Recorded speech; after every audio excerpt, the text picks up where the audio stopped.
Hello, good morning.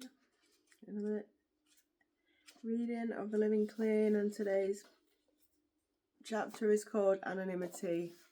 So let's see what this says. Our addiction no longer sets us apart, but making the decision to tell people about our membership in NA should be done with care. We can be recklessly casual about our anonymity. Anonymous is half our name for a reason. There is still stigma attached to being an addict, and there may also be consequences to admitting we are in recovery. Caution isn't the only reason for anonymity. The 12th tradition tells us that it is our spiritual foundation. The fact that we are anonymous means that the work we do in NA really can be selfless service. We don't want or need credit for helping others. It's what we do to save our own lives. We don't benefit from sympathy for our condition. The price for that is ultimately too high. In the rooms we are equals with one another, and out of the rooms we are equals with our peers. We check our motives before we share with someone that we are addicts, and we learn that this is good policy anytime we consider disclosing something significant about ourselves. Taking a moment to pray and consider our intentions frees us to use our experience as a tool rather than a weapon. We consider whether we are seeking attention, making ourselves look important, trying to justify our behaviour, or whether we are able to offer help or guidance as a result of our experience. We may be letting someone get to know us better, creating a bridge for empathy. We also want to consider our own boundaries. Is this someone we feel safe to share with? Would someone else's anonymity be compromised by our disclosure? Are we limiting or protecting the relationship by not sharing about ourselves? Is our action taking us outside the boundaries set for us by the 11th tradition? We have something to share that has value in and out of the rooms. It is ours and we have choices about it. That said, there are times when it is appropriate to let go of our anonymity, and of course there are times when people find out through no action of our own. We have choices about how we want to respond. A member shared his experience. I had been keeping my NA membership a secret, but someone I had seen in meetings was friends with a rival at work. She told the rival, and he told everyone. I was terrified. But the result was nothing. Now I'm free to be myself. I don't have to hide anymore. It can be uncomfortable or even frightening to feel that we carry our anonymity as a secret.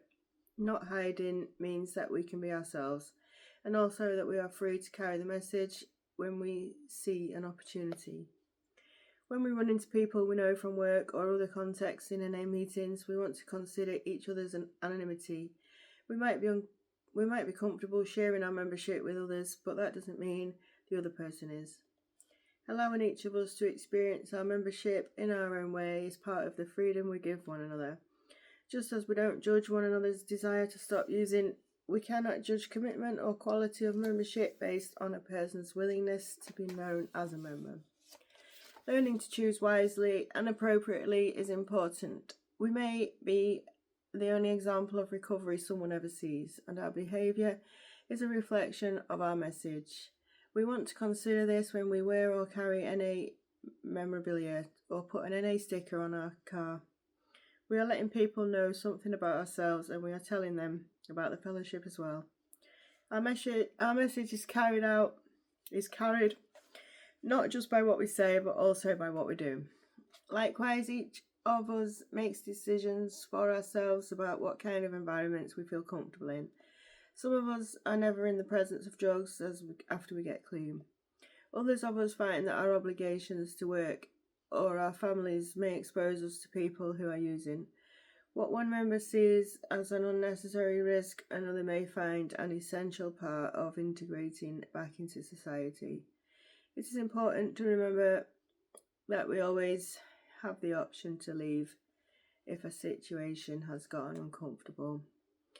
When we share honestly about our lives, who we are and what we do become vital parts of our message of recovery.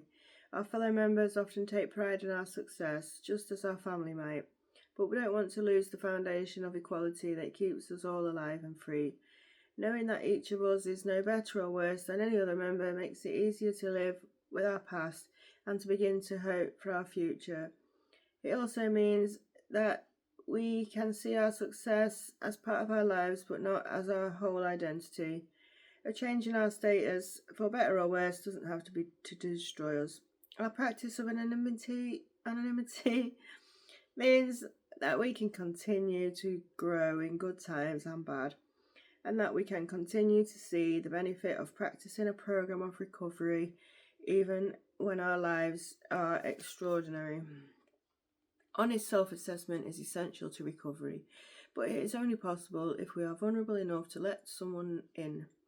We choose those mirrors carefully, seeking those we can trust to be honest, helpful and kind. This difficult process is made harder when we are admired for our accomplishments, profession or social status. We may find that people are reluctant to tell us about our flaws. They may not even see them. When we treat a member as an icon rather than as another addict seeking recovery, we deprive them of the opportunity to experience the recovery they may desperately need.